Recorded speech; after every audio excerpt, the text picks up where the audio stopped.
الحمدللہ رب العالمین والصلاة والسلام علی اشرف الانبیاء والمرسلین اما بعد السلام علیکم ورحمۃ اللہ وبرکاتہ۔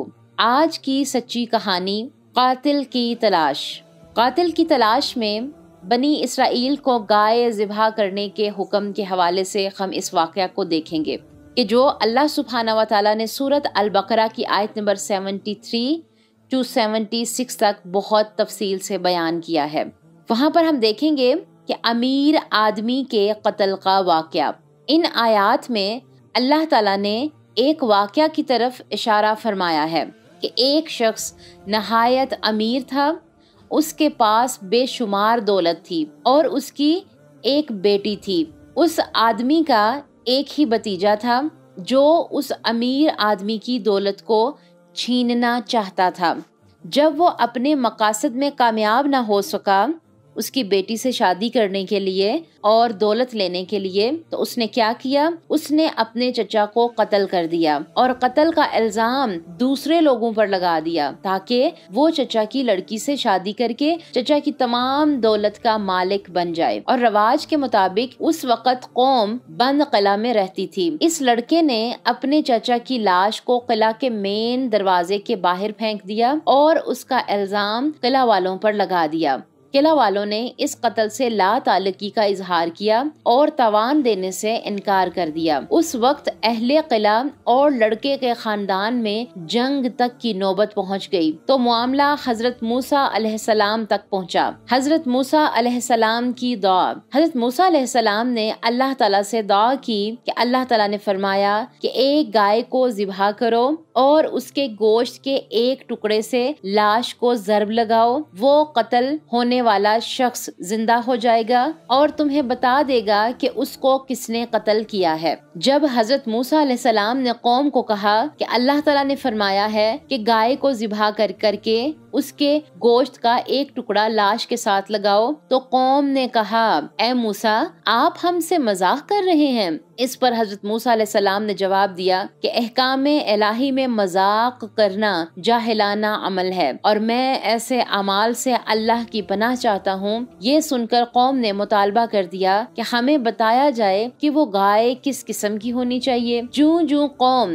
گائے کے متعلق مزید نشانیاں پوچھتی رہی، اللہ تعالیٰ بھی حضرت موسیٰ علیہ السلام کے ذریعے ان کو وہ نشانیاں بتاتے رہے۔ یہ تمام نشانیاں ایک ایسی گائے میں پائی جاتی تھی جو گائے ایک غریب اور یتیم بچے کی ملکیت میں تھی۔ اس کا والد فوت ہو چکا تھا۔ وہ شخص نہایت نیک اور توحید کا قائل تھا۔ اس بزرگ ہستی کی صرف ایک گائے ہی تھی جو اس کی ملکیت میں تھی۔ جب یہ شخص فوت ہونے لگا تو اس نے اللہ تعالیٰ سے دعا کی کہ یا اللہ میری صرف یہ ایک ہی گائے ہے، میرا بچہ ابھی نابالغ ہے، جب یہ بچہ بالغ ہو جائے تو اس کے سپرد کر دینا، اور اس گائے کو جنگل میں چھوڑ دیا۔ جب کوئی غیر آدمی اس کی طرف جاتا تو گائے بھاگ جاتی، دور ہو جاتی، لیکن جب یہ بچہ اس گائے کے پاس جاتا تو گائے خود بخود اس کے پاس آ جاتی۔ یہ ایک بہت خوبصورت گائے تھی کہ بنی اسرائیل جب بھی اس گائے کو دیکھتے تو ان کا دل اس گائے کی عبادت کرنے کی طرف مائل ہوتا تھا۔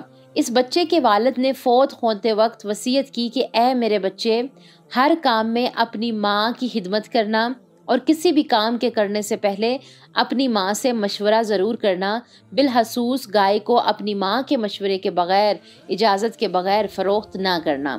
تمام نشانیاں دیکھ کر قوم نے حضرت موسیٰ علیہ السلام سے عرض کی کہ آپ نے جو نشانیاں بتائی ہیں یہ گائے ہم نے تلاش کر لی ہے اور وہ گائے ایک یتیم بچے کی ملکیت ہے۔ حضرت موسیٰ علیہ السلام نے فرمایا کہ وہ گائے خرید کر اس گائے کو ذبح کرو اور اس کے گوشت کا ایک ٹکڑا لے کر لاش پر ضرب لگاؤ، وہ بتا دے گا کہ میرا قاتل کون ہے۔ بنی اسرائیل والے اپنے دل میں اس گائے کی عبادت کرنے کے لیے تیار تھے۔ اس کی گائے کی محبت ان کے دلوں میں رچ بس گئی تھی کیونکہ وہ گائے کی پوجا کرتے تھے اور وہ پہلے گائے کو ذبح کرنے پر تیار نہ تھے، جس کا ذکر اللہ تعالیٰ نے قرآن میں بھی کیا ہے، لیکن حضرت موسیٰ علیہ السلام کے سامنے وہ انکار نہ کر سکے اور بچے کے پاس خریدنے کے لیے چلے گئے۔ گائے کو فروخت کرنے کے حوالے سے اس بچے کے والد کی چونکہ وصیت تھی، اس لیے گائے کی خریداری کے لیے بنی اسرائیل کے لوگوں کے آنے سے پہلے ہی ایک فرشتہ انسانی شکل میں اس لڑکے کے پاس آیا اور کہا، یہ گائے مجھے فروخت کر دو، میں تمہیں بڑی رقم دینے کے لیے تیار ہوں۔ اس پر لڑکے نے کہا کہ میں اپنی والدہ سے مشورہ کیے بغیر گائے فروخت نہیں کروں گا۔ فرشتے نے اس گائے کی رقم اصل قیمت سے دگنی کر کے بتائی، لیکن لڑکے نے انکار کر دیا۔ وہ فرشتہ رقم اور زیادہ کرتا رہا، مگر لڑکا اس بات پر مزید رہا کہ میں اپنی والدہ سے مشورے کے بغیر فروخت نہیں کروں گا، اور تب فرشتہ چلا گیا اس کو بے شمار دعائیں دے کے۔ اس طرح اللہ تعالیٰ کا اس لڑکے سے امتحان لینا مقصود تھا، جس میں وہ کامیاب رہا۔ اب گائے فروخت کرنے کی باری آئی کہ بنی اسرائیل گائے میں خاص دلچسپی رکھتے تھے اور ذبح کرنے پر رضامند بھی نہ تھے، مگر واضح نشانیاں آ گئیں اور حضرت موسیٰ علیہ السلام نے بھی اللہ تعالیٰ کا حکم سنا دیا، تو قوم کے لیے خریدنے کے علاوہ اس میں اور کوئی چارہ نہ تھا۔ تو وہ لڑکے کے پاس گئے، لڑکے نے اپنی والدہ سے مشورہ کیا، اپنی والدہ کے مشورے کے مطابق لڑکے نے گائے کے وزن کے برابر سونا طلب کیا، جو بنی اسرائیل نے اس لڑکے کو دے کر گائے خرید لی، اور اس گائے کو ذبح کر کے اس کے گوشت کا ایک ٹکڑا لاش پر مارا تو وہ زندہ ہو گیا، اور اس نے بتا دیا کہ میرا قاتل میرا بھتیجا ہے، اور اس کے بعد پھر وہ مر گیا، جو مجھے قتل کرنے کے بعد میری بیٹی سے شادی کرنے کے لیے، اس نے میری دولت پر قبضہ کرنے کے لیے مجھے قتل کیا تھا، یہ کہنا اس قاتل کا تھا۔ یہ سن کر قوم نے اس قتل کے بدلے میں قاتل کو بھی قتل کر دیا۔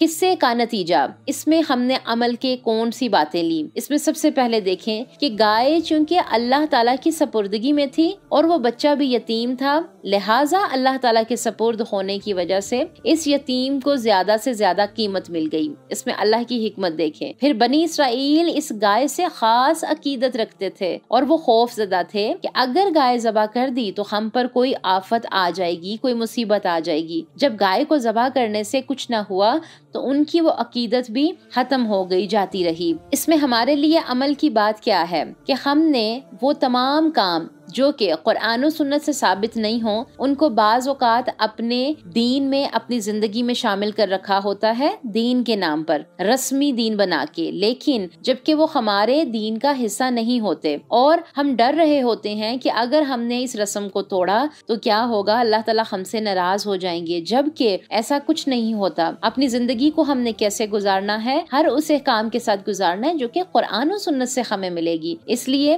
بعض اوقات ایسی عقیدتیں، ایسے بت جو ہم نے گلے میں بنا کے ڈالے ہوتے ہیں، ان کا توڑ دینا ہمارے لیے کامیابیوں کا باعث بنتا ہے۔ پھر ہم نے کیا سیکھا کہ لوگوں کا عقیدہ یہاں پر اس واقعہ سے پختہ ہو گیا تھا کہ اللہ تعالیٰ جب چاہے مردہ کو زندہ کر سکتا ہے، اور اس طرح قیامت کے دن بھی وہ مردہ کو زندہ کرے گا۔ یعنی ان لوگوں کا خیال یا اکثر ہمارے ذہن میں اگر آئے کہ کیا اس زندگی کے بعد، موت کے بعد کیا ہم دوبارہ اٹھائے جائیں گے، تو یہ بھی اللہ تعالیٰ کی طرف سے ایک معجزہ تھا کہ جی ہاں، اللہ تعالیٰ زندگی دینے پر بھی قادر ہے اور اللہ تعالیٰ موت پر بھی قدرت رکھتا ہے۔ پھر اللہ تعالیٰ نے یہ قانون بنا دیا کہ قاتل کسی بھی اپنے مقتول کی جائیداد کا وارث نہیں ہو سکتا۔ پھر ہم نے کیا دیکھا کہ قاتل کا پتہ چل گیا، ورنہ خون خرابے کا خطرہ تھا۔ اللہ تعالیٰ سے دعا ہے کہ اس واقعہ کی روشنی میں ہمیں غور و فکر کی توفیق عطا فرمائے، آمین۔ جزاک اللہ خیرا کثیر۔ السلام علیکم ورحمۃ اللہ وبرکاتہ۔